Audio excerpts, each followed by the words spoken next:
Now, from Tarbrax, there was an old gentleman, and his name escapes me at the moment, but Johnny was there anyway, and he tells me, he says, they were all shoveling snow. So they started at Tarbrax and they shovelled snow all the way down till they got to Auchengray, and of course they arrived at the pub. So, of course, Davy Henderson would like that, but anyway, they had all gone in for a drink. And then, when they were ready, when they felt warm enough and able enough to set off back home, it was Mr. Cardno his name was, and he was quite elderly, you know, and he was so drunk he couldn't walk. So they'd had this great big shovel that they had used for casting the snow. So they sat him on the shovel, they tied him onto the shovel, and the men took turns at pulling the shovel up the road to get him back to Tarbrax. The things they did then, you know. One of the things that Johnny remembers Mr. Cardno saying that when the aeroplanes were going over during the war, he thought that they should have a lookout up at top of the bing for trying to shoot at the enemy planes, you know. But, well, that was then.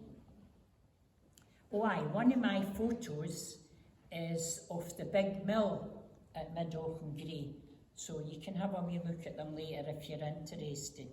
Now, I can remember the big mill, right?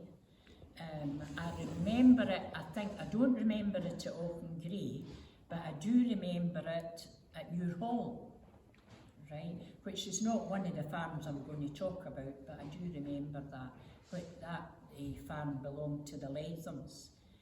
Now, the big mill was like a portable mill, and it was operated via a pulley attached to a tractor and the pulley onto the mill.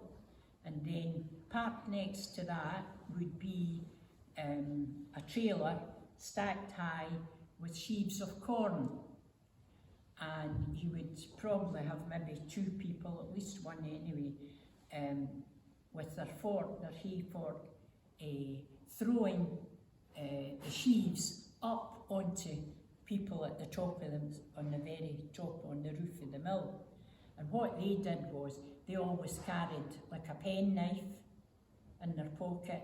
So they took the penknife and they cut the binder twine that was tying the sheaves of corn together to loosen it, and then threw it into the mill, and the mill separated the seeds from called it the chaff, the straw, right? So that just fell down and got gathered for bedding. Mostly the straw was used for bedding and the hay was used for fodder. And the seeds went into sacks that were attached. There was usually two of them. They were attached with hooks to the bottom side of the mill, and so there would be somebody in charge of that. And when one bag was filled, they slotted the wee chute thing that was putting the seed into the bag, and it could slide, so it slotted into the next bag. Then they would take the full one off, tie the neck, put an empty one on, and that was ready for when it was ready to slide back. I do remember that. And also, when the big mill came to your farm, you were the host, and all the other surrounding farmers all came to help at your day with the big mill. So they all came to help, so you didn't need to have enough workers to operate all these different bits, but you fed them all day. So if they were at your farm, the farmers from the other farms all came and helped, and you fed them all day. No money passed hands, right? And then it moved on to the next farm, and you went and helped there, and so on. because I can remember at Muir Hall, I remember my aunt being there and so on, and that's how the system operated. Now, another thing that I recalled was, I can't remember, I might be wrong, but I can't remember anyone local in any of the farms that I knew who grew wheat or barley. My memory when I was young is that all the crops, it was just hay and corn, right? So, does anybody want to argue with that? I think that's, yes. They used to grow just a small acre of wheat. Wheat. That, once it was fresh, that's what the covered the stacks with. And where was that about? Up in Forth anyway. In Forth? Yes. There was likely to be some of them over this way too, to thatch the corn stacks. Well, you see, I remember when the corn was put in stacks, so the cut end was at the outside, and the ears, the corn, was in the inside, and then they brought it, as you say, they brought it up to a peak at the top. And I can remember, I think my dad had like a smallish square tarpaulin, and it had a brick tied onto each corner, and they put that on the top, and that was to keep the rain from going down in, right? Grace, part of the ration coming with it from the big holiday would be folk that would bring 2 or 3 wee dogs like Jack Russells and tin sheets for putting round the stacks. That to get the rats out so that they didn't end up in the school mill. Oh, well, there you go. There's a bit of the grottiness of it. Right. Yes, very good. So I didn't remember Jack Russell's, but there you go. She used to stand in the steps and get them on, then lay them up. Right. Daddy's one used to be. Oh well. Let's move on. Right. Now, I came with my family to Easter House in 1948, just before my 14th birthday. My dad bought the farm from Alec and Davy Black, who had lived there with their sister Lizzie. They were all unmarried. They moved to the small tin house over the Stackyard Dyke, which is actually in a greenfield field. It belongs to Struthers, that. I'm not sure, is the wee tin house still there? Can't remember, I haven't noticed. I think it fell down, I think, too soon, but I can remember before Alec and Davy went to live in it, I can remember Chuck Dick, that was another one of the Dicks, that was Rab's brother. He was married to Jean, and they moved to one of the agricultural houses at Auchengray after that. But I can remember one time, we didn't have a bathroom at Easter House, you know, and down in the boiler house was the only place where we had water, and that came from a spring down the field, and it was laid up into the boiler house, so that was the only tap we had.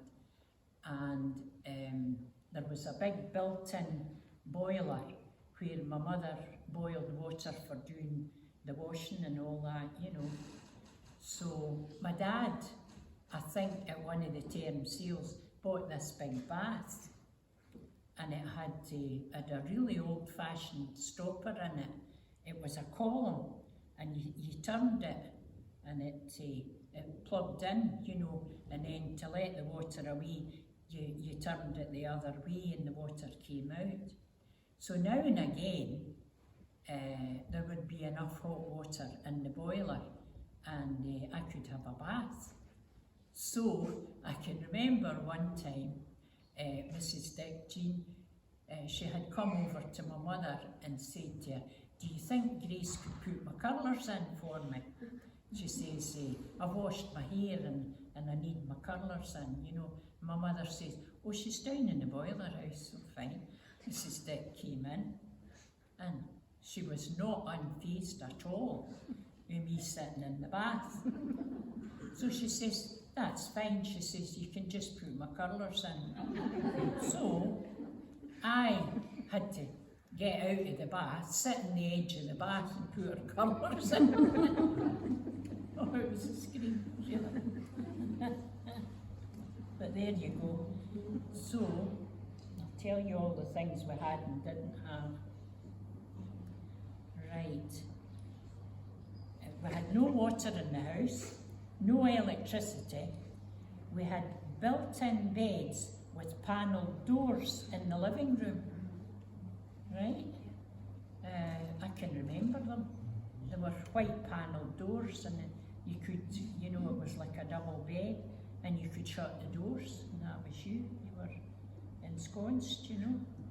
I can remember my Aunt Grace telling my mother that when she got married, her first night after her wedding, she ended up in a room like that, and she says the granny's picture hung on the wall above the bed, you know, and then there was this, it was all built in, and her and Uncle Andrew were lying in the bed. She says, I couldn't stand it. She says, I got up and turned the picture to the wall. We had no Clydesdales at Easter House. At Forth we all had Clydesdales up till I was 14. There were no tractors. But after we got to Easter House, my dad bought an old tractor. He went into Lanark Market and there was an implement sale every Thursday. I think that's still in existence. I think it's still there, but anyway, and twice a year, as I say, there was what we called the term sale, and we could have that. But anyway, one of the tractors that my dad bought, my brother George could tell you about this, my dad went to one of the implement sales and he bought this old tractor. And here it turned out, said, okay then, he said, you stay to the back roads, go straight home, and that's it. So George promised him he would do that, you know. Well, it so happened that when George stopped the tractor, the bit with the sewing on it was touching the ground. So the policeman didn't see it when he walked round and examined it. So he got away with that. So there we go. Now, my dad spent the rest of his active life renovating the byres and the house. And it's very sad at present, but still, these things happen. You can't tell. Now, next one's Lawhead Farm, and it belonged to the Letham family, who later moved to Muir Hall. I remember Alec, Joe and Minnie Gibson there. None of them was married. Joe was a widower with a son who attended school here. Then Adam and Christine Orr came with their family. Right? Now, when I was young, as I've said before, it was all corn, but obviously somebody had tried the wheat. So, whether it needs more heat for wheat, I'm not sure. One of the machines that I remember was the binder that was used. They use combine harvesters now, I think, still do. But anyway, I can remember the binder. And the binder cut the corn and put the binder twine, tied it in the middle and shot it out onto the ground. And then manually we went round the field and stacked the sheaves, sort of like a wee tent, usually about half a dozen sheaves at a time. I think one of my pictures shows that. So yeah, and I've told you about the tarpaulin, so that's it. Now, one of the other machines that I remember using when I was quite young was the hay rake. And when I remember it, it was at Forth and it was pulled by a horse. And you sat on the hay rake, and I can't describe what it was like, but it would be about, well, 6 feet wide, you know, and it was operated by a lever, so all I had to do was move the lever up and down. So when the lever was down, then it gathered, it was like it was shaped like that, you know, claw shape, and it gathered the hay into a roll, and then when the roll was big enough, you lifted the lever and it dropped it, so you ended up with all these rolls of hay across the field. And later on, it was baled up, you know, and so that worked the same way.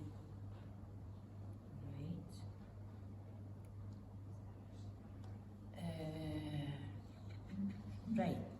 Now, I've already said to you about the farm workers. They stayed on the farm, so therefore I can remember at Forth we had, my mum had a maid servant who helped her, but also helped with the milking and so on. And she would get up and kindle the fire and take the ashes out in the morning, and my mother would get going with the breakfast and so on. And so there was the female worker, and usually we had 2 men workers, and they stayed out in the bothy, which was next to the stable. And they, of course, they got all their meals there. Right, now the maid had her room in the house, right? But as I've written here, keen swains have been known to climb in her window, you know. Because the point of having the maid's room in the house was to keep them safe for the maid. When my mum was a maid at Greenfield, she had to do lots of outside jobs with the men, as I told you, showing the turnip, stooping the corn, etc., as well as helping in the house. One of the wee anecdotes which I haven't written here was from my grandfather. My grandfather Kennedy, he used to tell his family, my mum, you know, that he worked on a farm when he was young, and he said in the morning when they were in for their breakfast, instead of them having a plate of porridge each, right, the farmer's wife used to put a big hatchet in the middle of the table full of porridge, right? So they had ought to sup out of that. They would put milk on it, you know, and so they didn't have a plate, they'd have a spoon, but that was it. So my granddad Kennedy says, I used to suck like hell till the brig broke. So that was him. He sucked the porridge until it joined up with somebody else's bit that they were, and then he put his spoon down and that was him finished. However, that's not in my time, so Houndlands always have that. And on a Friday, they got a big fry up. Now, my mum's maid became a land girl during the war, and I can remember that. I can remember that Peggy got her uniform, you know, and it was like jodhpurs, and they had it was a dark green pullover they had on, and a jacket to match the jodhpurs, and a hat. They had a hat as well. They were very smart. So Peggy, and then after her Mary, they were both land girls. Now it was my job to feed the pigs at Easter House, and they were so noisy at feeding time, I was afraid, but they were just hungry. But I can remember once one of them managed to jump over and out of the pen, you know, and got to the pail with the feeding in it. And of course, I fled into the boiler house and slammed the door shut and screamed my head off. Oh, I didn't like, I wasn't keen on the pigs at all, but my dad liked the pigs. Right, now one time, I remember this wee anecdote when I was writing it. Andrew Proven's dad was the local joiner down at Auchengray. So he must have been the Easter house doing a job for my dad. And he'd hung his jacket on a nail in the wall in what used to be the stable, but after we didn't have horses, it was turned into pens for the pigs. So Andrew Proven, he hung his jacket. And when it came lunchtime and he went to get his piece, he couldn't find it. He couldn't find his jacket or anything. And all he found a wee metal disc. You'll probably no remember any of you, but I remember it. When they had their piece, they had a box with their sandwiches and so on in it. And for their sugar and their tea, they had loose tea leaves. In the one half, it had two halves. It was joined and it had two halves. I can remember it was green and yellow. And you took the lid off one side and you would get the tea leaves out for making your tea. And you had I suppose like a can of some kind with a wire over it for the boiling water. And then if you opened the other side, you had your sugar for sugar in your tea. And usually the farmer would give you milk or so on for whatever you wanted. And that wee metal disc, that was Andrew's tea and sugar tin gone. So he had a look around and all he found were some wee scraps of material off his jacket. The pig had it had jumped up, reached his jacket, pulled it down, and had absolutely demolished his jacket and his piece and everything, you know. So my mum had to feed him that day, but she wasn't bothered because my mum she usually fed anybody that was working there. But a lot of people, a lot of the workers, they took stuff with them anyway, just in case, because there's some people weren't so accommodating, you know. But anyway, that was one of the stories that I remember Andrew. You know, he got all excitable, you know, and he said, "Oh, Jenny," he says, "my jacket's gone." She says, "That's all right, Andrew." She says, "I'll feed you." Right.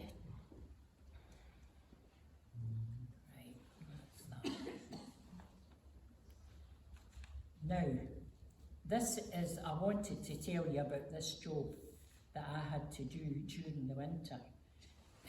We always had a dairy, and my dad had a milk round in Tarbrax and round about. And one of the jobs that I had to do was bottling the milk after they went on to doing bottles, you know. In Forth, when I was really young, I can remember my dad going round with a cart with cans on the back and brass taps that had to be polished every day. And what happened was that the women came out with their jugs and they would tell them how much they wanted, 1 pint, 2 pints, whatever. And he had measures that hung on hooks at the end of the cart, and he could measure a pint, a half pint, 2 pints, a quart, and so on. But then when we came to Tarbrax, it was Bobby Thompson for Black Castle that wanted to stop doing it. So my dad bought it off him, and so we had the bottles then. And what happened was the milk was fed into a semicircular sort of tank thing up on top of this contraption, you know, that was fixed to the wall and the floor. And filter in it. So the milk was fed into that so that there were no any bodies of any kind in it to clean it. And then it had a tap on it, and when you opened the tap, the water ran down through it. It was like that, and it was hollow, and cold water was fed through it. So that was to cool the milk. So it came down that and into a tray at the bottom, and it had a plug with a wire handle on it, and so you could operate that as well. So the neck of the bottle fitted onto that outlet at the bottom of the tray, and when you pulled the plug out, the cold milk ran into the bottle. So when the bottle was full, you shoved the plug back in, and you sat the full bottle onto a wee table that sat at the side. So when the table was full, you had to get up, and we had foil caps, and you had to, by hand, put a foil cap on each bottle, and then there was a wee gadget that had a rubber lining in it, and you had to press that down, and that sealed the foil cap onto the bottle. That was the coldest job in Christendom, because you were holding this cold bottle in your left hand all the time and operating the plugs with your right hand. See, in the winter time, it was just a terrible job. I hated that. However, it got there, and it sorted the milk. It was cooled enough, and so on. Cold torture twice a day in Britons are much easier. At least we had an electric milking machine. I can remember what it was called, Alpha Laval, and run by a generator until about 1953. So the generator had to be started up every day. Now, when I was 5, I was allowed to sit on my own milking stool and fill my enamel mug at a nice quiet cow before machines. Winter food, as I've already said, was sliced turnips, but also there was a gruel made with barley meal, hot water and treacle. Now, it was served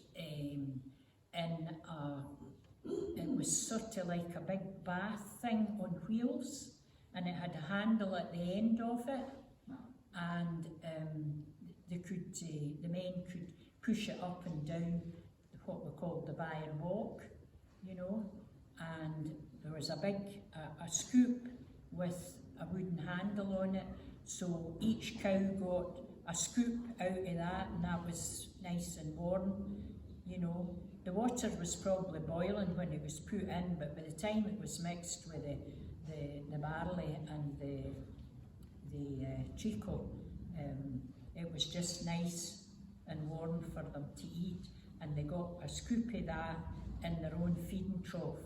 So the cows were in twos, and they each had an individual feeding trough, and in the middle there was a water supplier, and it had 2 flaps on it. I can remember it had a flap like that, so it was a single input of water, but each cow could operate it on their own. They just pressed it with their nose and it released the water for them. So the right hand one could do it on the right hand flap, and the left one could do the same, right?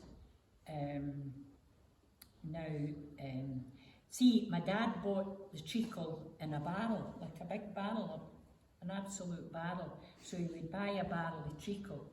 So when he got a new barrel of treacle, my mother was out there with a great big jar, and she got the first fill of the treacle barrel into this big jar, and she would make us treacle toffee and treacle scones and things like that, you know.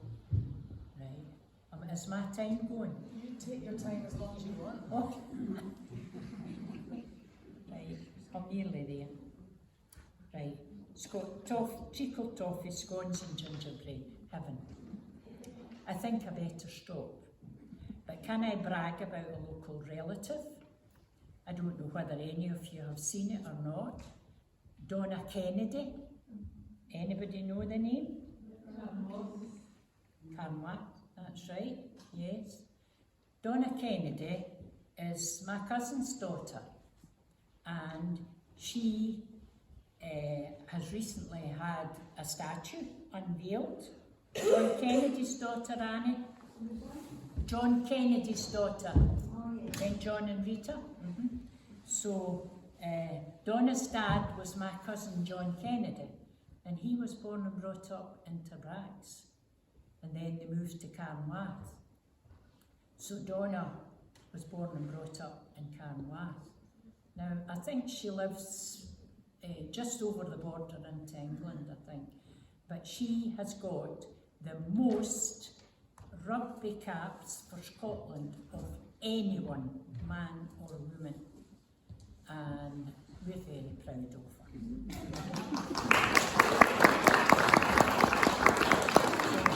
I've got a picture here, right? Now, I have friends in Coventry. Trisha's grandfather was the caretaker at the chapel in Tarbrax when that was on the go, which is a long time ago. And her sister was sent here as an evacuee, and so she lived there as well. Now Trisha and her husband and her niece and another relative, they were intending to come to hear me today from Coventry. However, Trisha has taken ill, so they can't come. But I thought I need to give Trisha a mention because she loves Tarbrax and she loves Scotland. Right? Now, I'm going to try my usual, see how I get on. Right? So we'll do this, then we'll have our break, and then after, when you let me know, we'll have a question and answer session. Okay? Right. Okay. Now. Join in. Help me.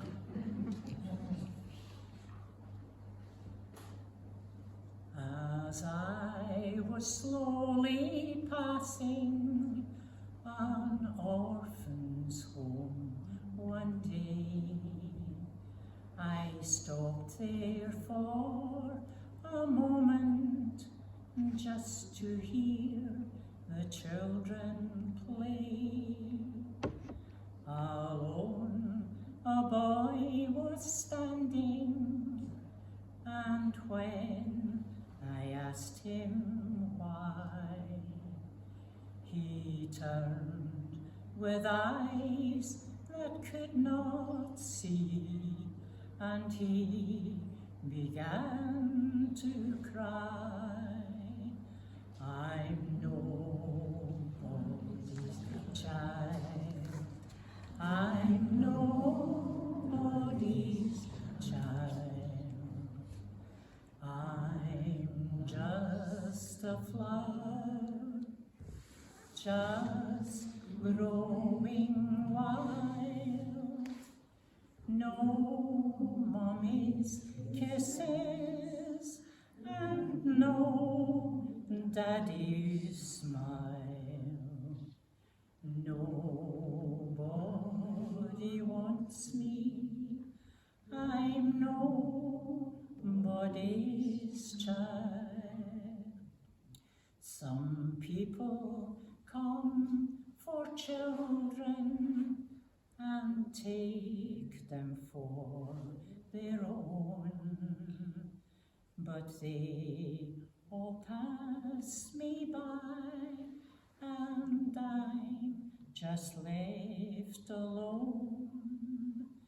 I know they'd like to take me, but when they see I'm blind,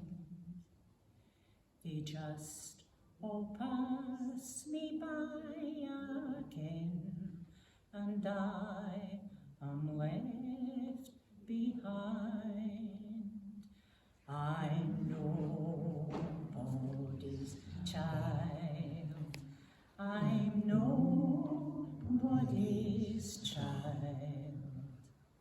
I'm like a flower, just growing wild.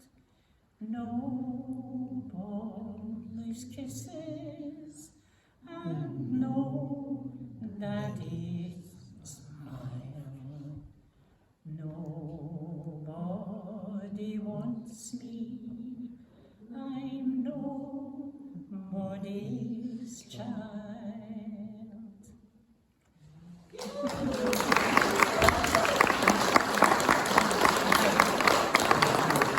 I want to hear you. I want to hear you. Right. 3 cross sat upon a wall, sat upon a wall, sat upon a wall. 3 cross sat upon a wall on a cold and frosty morning. The first crow couldn't flee at all, couldn't flee at all, couldn't flee at all. The first crow couldn't flee at all on a cold and frosty morning.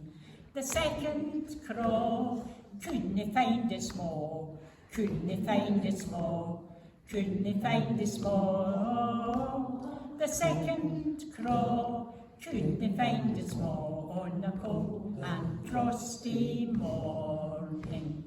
The third crow up and flew a wall, up and flew a wall, up and flew a wall. The third crow up and flew a wall on a cold and frosty morning.